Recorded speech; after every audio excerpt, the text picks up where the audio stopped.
안녕하세요. 저는 올해로 결혼 7년차의 42살 박재영이라고 합니다.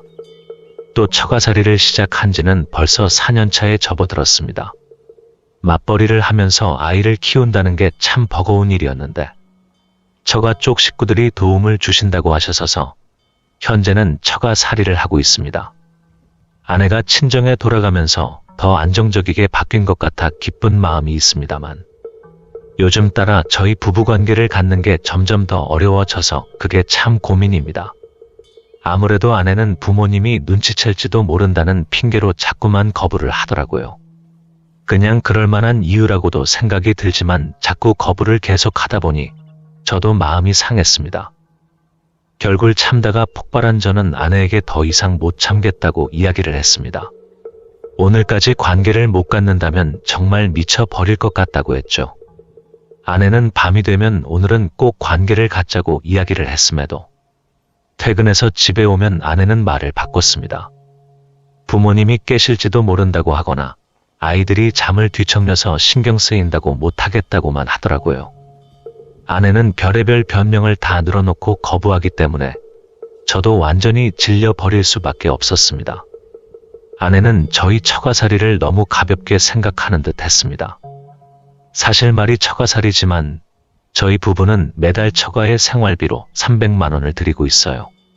그 생활을 벌써 4년째 하고 있다 보니 오히려 처가댁이 더 풍족해진 것 같습니다.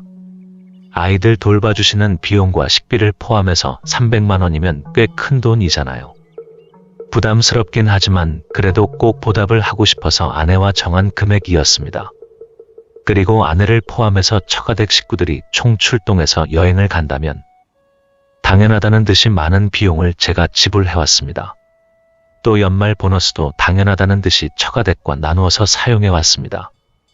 이런 저의 희생을 몰라주는 아내가 너무 서운하게 느껴졌습니다.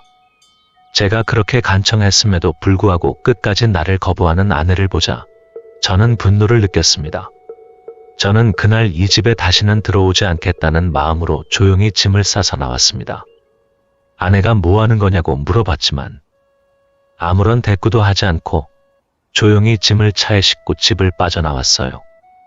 다음 날이 되자 아내는 오늘 퇴근하면 집에 와서 진지하게 대화를 나눠보자고 문자를 보내왔습니다. 그러나 저는 이미 마음이 굳어 있었으므로 처가댁으로 편지 한 통과 이혼 서류를 넣고 돌아왔습니다. 그날도 저는 집에 들어가지 않고 동네 모텔에서 혼자 하루를 보내고 있었습니다. 저의 일탈 행위에 분노한 아내는 제가 미친 듯이 전화와 문자를 쏟아내고 있었어요. 까불지 말고 빨리 들어가서 아이 목욕시키라는 아내의 문자를 보고 더 이상 아내와 함께 할 수 없음을 느꼈습니다. 저는 아내의 모든 문자를 읽지 않고 그대로 두었습니다. 그리고 다음 날이 되자 부모님을 직접 찾아가서 이혼하겠다고 보고했습니다. 부모님은 사실 저보다는 손자를 상당히 신경 쓰고 계셨습니다. 첫 손자이고 게다가 유일한 손자니까 더 신경 쓰이는 것 같았습니다. 아이들이 불쌍해서 어쩌냐고 저희 부모님도 저를 말리시려는 태도로 저를 대해왔습니다. 그러나 저는 이미 마음이 굳었기에 담담하게 제 진심을 말씀드리고 친가를 나왔습니다. 아내에게서는 또 문자가 한 통 왔는데 얼른 돌아오르며 회유하는 내용이었습니다. 아내는 아직도 사태의 심각성을 전혀 인식하지 못하고 그저 철부지가 가출을 한 것 정도로 생각하는 듯 했습니다.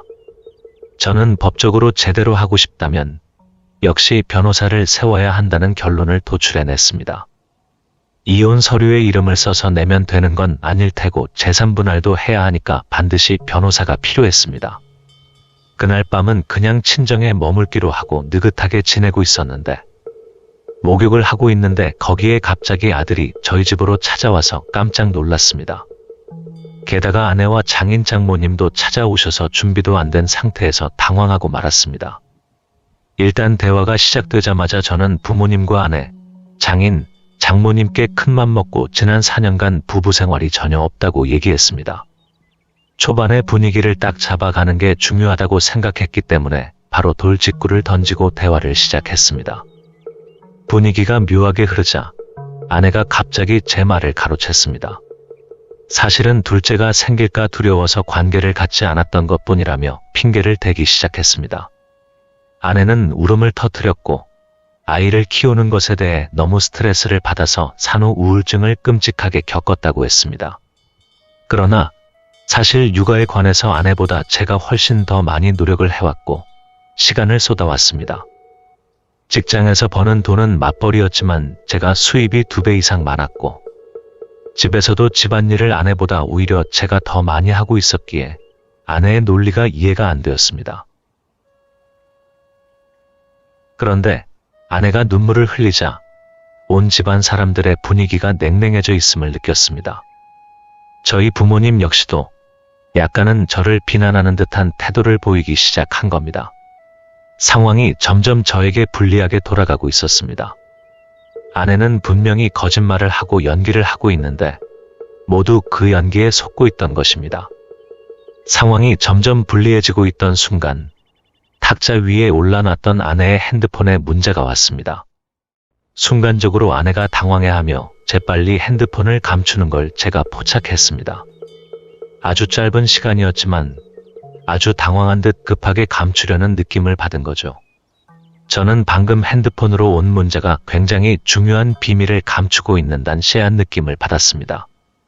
순간적으로 아내의 핸드폰을 가로채서 화장실로 내달렸습니다. 화장실 문을 잠궈두고 아내의 핸드폰을 뒤지기 시작했습니다. 사실 여태까지 결혼 생활하면서 아내의 핸드폰을 본 적은 없었는데 이참에 꼭 확인하고 싶었습니다. 별것이 없다고 하더라도 이 상황을 반전시킬 무언가를 찾고 싶었습니다. 문자를 보낸 주인공은 아내의 직장 동료였는데 그들의 대화를 모두 훔쳐보니 보통 사이가 아니었습니다. 그들은 몰래 바람을 피우고 있었고 그 관계가 꽤나 오래 지속된 것 같았습니다. 제가 핸드폰을 들고 화장실로 도망가자 아내는 이성을 잃고 미친 듯이 문을 두드려댔지만 이미 그 짧은 시간 동안 저는 많은 증거를 확보할 수 있었습니다. 다양한 증거를 확보한 저는 화장실을 나와 온 가족 앞에서 아내의 비밀을 공개했습니다. 모두가 충격을 받았고 이후 저희는 이혼에 가까워져 갔습니다. 저에게는 명백한 증거가 있었기 때문에 아주 유리한 위치에서 서게 되었습니다. 4년이나 바람 피워서 남편을 거부하고 있던 아내를 저는 더 이상 참을 수 없게 된 것입니다. 그런 여자와 이혼하라는 부모님의 동의도 받았고 모든 일이 순조롭게 풀려나가고 있었습니다. 이혼에 더 급물살을 타게 된 것은 바로 저희 사랑스러운 아들이 친자식이 아님이 판명되었기 때문이었습니다. 이미 아내는 아이가 없을 때부터 바람을 피웠고 아들은 다른 남자의 자식이었던 겁니다. 이혼을 통해 유전가 검사를 진행했고 저는 그 사실을 밝혀낸 것입니다. 슬프면서도 처참한 결과에 가슴이 무너져 내렸습니다. 그러나 아이에 관해서는 달라질 게 하나도 없습니다. 그 아이는 제가 키운 제 아이입니다. 저는 아이를 포기하지 않고 양육권을 받아냈습니다. 그리고 아내가 많은 위자료도 청구할 수 있었습니다. 아내의 외도 상대 역시 자신의 가정이 있는 남자였고 그 남자도 결국 모든 것이 들통나 버리면서 이혼을 당했다고 들었습니다. 그 둘은 서로의 가정을 파멸로 이끌고 있었습니다. 이제는 그 둘이 합쳐서 새로운 가정을 만들지도 모르겠습니다만 그들은 결코 행복하지 않을 것을 확신합니다. 파멸과 배신으로 시작된 그들의 관계가 분명히 순탄치 않을 것이기 때문입니다. 저는 이제 저에게 중요한 것들만 생각하기로 했습니다. 남은 아이와 저희 진짜 가족만 생각할 것입니다. 지난 7년간 정말 힘든 일도 많았지만 모든 것들은 다 끝났습니다.